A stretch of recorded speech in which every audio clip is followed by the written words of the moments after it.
This month is National Photograph Month, which is perfect for a new book that captures commander-in-chiefs in their best light. In today's Page Turners, Photographic Presidents by author and U of I professor of communication, Cara Finnegan is joining us. Thank you for being with us. Thanks for having me. Okay, so this is a very unique book in the fact that it's showing pictures of presidents that maybe people haven't seen before. So what was your fascination, or what made you decide to write this book? It actually came out of my teaching. I was working with students on studying images of President Obama when he started putting them on social media early in his presidency. And presidents always had photographs made of themselves, but they had never circulated them so publicly and widely before. And when I started looking around for some kind of background material to give my students so that they could understand the history, I realized that there wasn't anything. And so I thought, well, I guess I got to write this book. Well, and that you did. And so let's talk about this book, because you've got some very early photographs as well as current with Obama and so forth. So tell me about this one up here that we have. Who is this? Yeah, so this is not presidential, but I brought this image because I wanted to show folks what the earliest photograph looked like, because it looks like nothing that we would think of as a photograph anymore. This is a daguerreotype, which was the first photographic object that was popular in the United States. And the reason it's important was because it was the first time that you could see yourself in a photograph. And so you can see that she appears and disappears if I kind of manipulate the image a little bit. And it's a one-of-a-kind image. So if you made this image of yourself, this would be the only one. So that's how photography began. And what's so interesting about studying presidents in photography is what I figured out really quickly is that presidents were kind of the canaries in the coal mine. Anytime there's a new technology, the president is going to be kind of the first to try it out. Yeah, we're looking at pictures here, so kind of walk us through these. Yeah, so this is John Quincy Adams, who, as a former president, sat for what is now the oldest existing photograph of a president. That's a daguerreotype, just like this one I showed you, of John Quincy Adams. And it was made in 1843.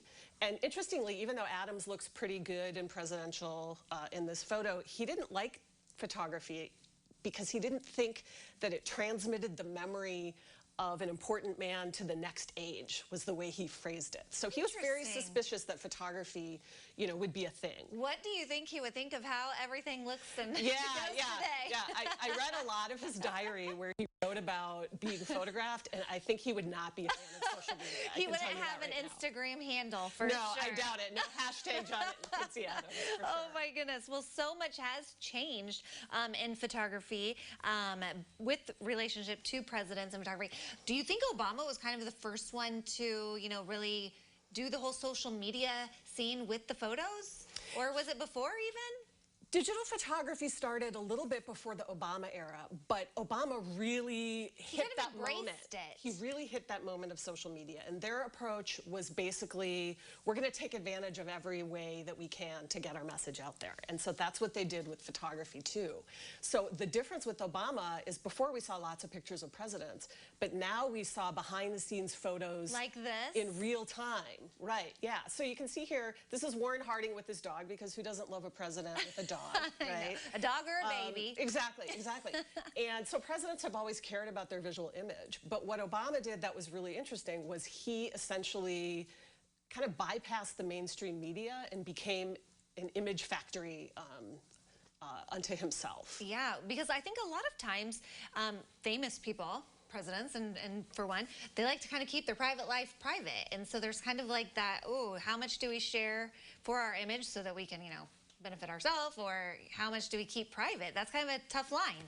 Yeah, and you know, that's one of the things that's consistently played out across, especially the last 100 years or so of photography, where there's always this tension between wanting to communicate your visual image and get it out there to the people to show that you're a strong, you know, capable leader, and this anxiety that you're going to be really vulnerable when you do that. Well, so Obama puts out photographs of himself in social media, you know, after he becomes president, but yet those can get picked up by memes and Photoshop, and all kinds of crazy things can happen that have nothing to do with what he wants to do.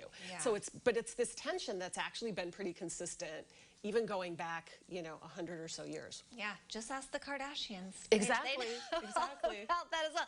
Okay, so this is a brand new book for you. This is exciting. So how can people check it out, learn more about it, maybe get their hands on a copy? So U of I Press is a good place to go to their website. You can order it on Amazon, Bookshop, Barnes & Noble. It is also available as an ebook, where the color images inside all look really great. Of course. So yeah, I hope people check it out and enjoy it. And Father's Day's coming up.